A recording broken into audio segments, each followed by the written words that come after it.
BNP অফিসে হামলা কেন? বিএনপি অফিসে হামলা কেন? প্রশাসন নীরব কেন?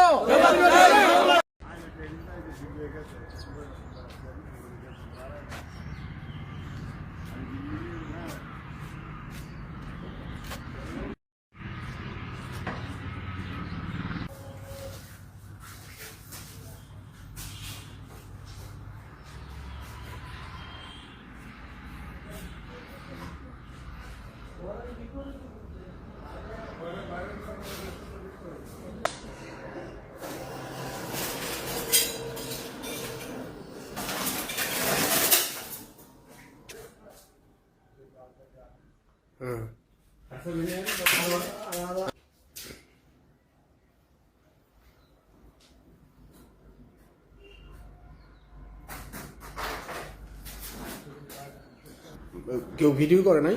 না, ওরা তো আতঙ্কের মধ্যে আসছিল সবাই, বুঝছো? তখন তার ওই ছিল না, মানে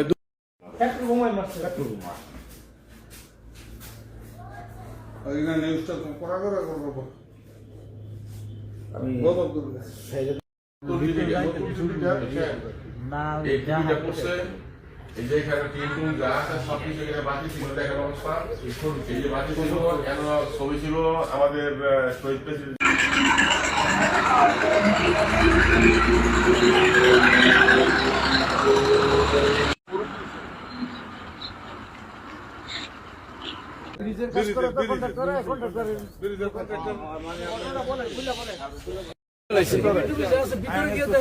ভিতরে দেখে নাই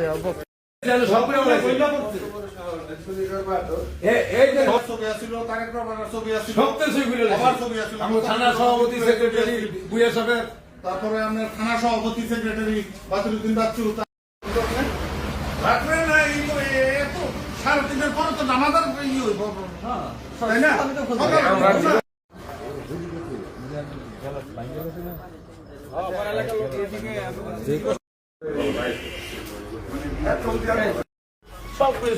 আমরা ছবি আমি এটা সোজা করছি, আমরা সব ছবি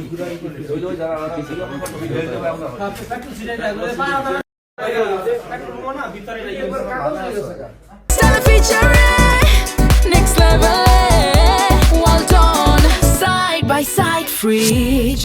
এটার কোনো মানে আছে?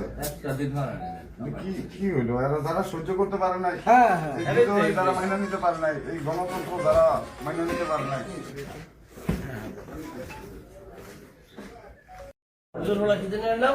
জুয়েল আর যে মোমানের হলো আকাশ, তারা দুজন পরে আড়ি করে ধরছে।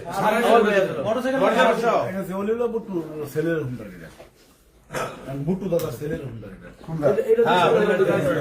এই এত রাত্রে এরা কোথায় যায়? কেন গেছে? কথাটা শোনো, এখানে এই যে গাপটি মেয়েরা থাকা কিছু লোক,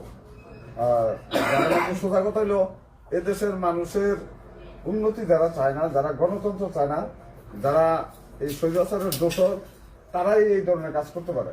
এই বিজয়ের সময়, যেখানে মানুষের বিজয় উল্লাসের সময়, যেখানে সোজা কথা হলে বিএনপির প্রতিপক্ষ তারাই তো এই কাজটা করবে, অন্য কোনো কেউ তারা এই কাজটা করবে না।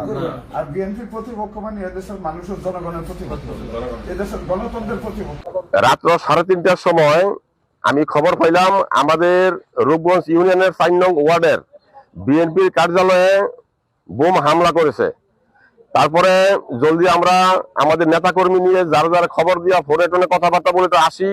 এখানে প্রহরী আছে, প্রহরী বললো যে লোক আসছে, আইসা জেনারেল গ্লাস ভাঙ্গিয়া তারপরে ওই যে কি কয় পেট্রোল বোমা হামলা করে সমস্ত অফিসের চেয়ার, আমাদের জিয়াউর রহমানের ছবি, খালেদা জিয়ার ছবি, তারেক রহমানের ছবি, আমাদের দীপু ভূঁইয়ার ছবি এবং রূপগঞ্জ উপজেলার সাধারণ সম্পাদক ও বাচ্চু ভাই ও সভাপতি হুমায়ুন ভাই, এদের ছবি টবি ছিল, সম্পূর্ণ জ্বালায় পড়ে আছে। একটা সম্পূর্ণ টিভি ছিল, সম্পূর্ণ একদম দুলিশাত করে দিচ্ছে তারা, একদম শেষ করে দিচ্ছে ঘরটা। পক্ষে কিছু যারা আমাদের বিরোধী যে একটা দোষর আছে আমাদের সাথে, তারা গাপটি মেরে শব্দভাষা তারা চলতেছে। এই শব্দভাষা থেকে এই গুপ্ত বা তারা চলাফাকে, যেটা আমরা অবশ্য বুঝতে পারতেছি না, তারা এখনো তাদের যে তাদের এখনো তাদের খারাপ আচরণ তারা করবে, অদূর বসে করতে পারে। এগুলো আমাদের সজাগ থাকতে হবে এবং আপনাদের মাধ্যমে এবং প্রশাসনের মাধ্যমে আমরা চাই এই যারা ছদ্মবেশী যারা এই শয়তান যারা আছে তাদেরকে খুঁজে বের করে যেন আইনের আওতায় তাদের দৃশ্য শাস্তি দেওয়া হয়, আমরা এই আশা ব্যক্ত করি। সমস্ত নেতা কর্মীদের আহ্বান জানাবো এবং সমাজকে আহ্বান জানাবো, তারা যেন কোনো ষড়যন্ত্রের ফাঁদে যেন পা না দেয়।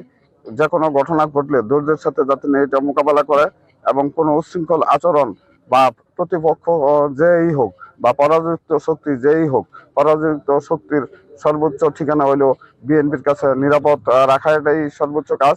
আমরা সেই তারেক রহমানের আহ্বান রক্ষা করে আমরা পরাজিত শক্তিকেও আমরা নিরাপদ রাখার চেষ্টা করব।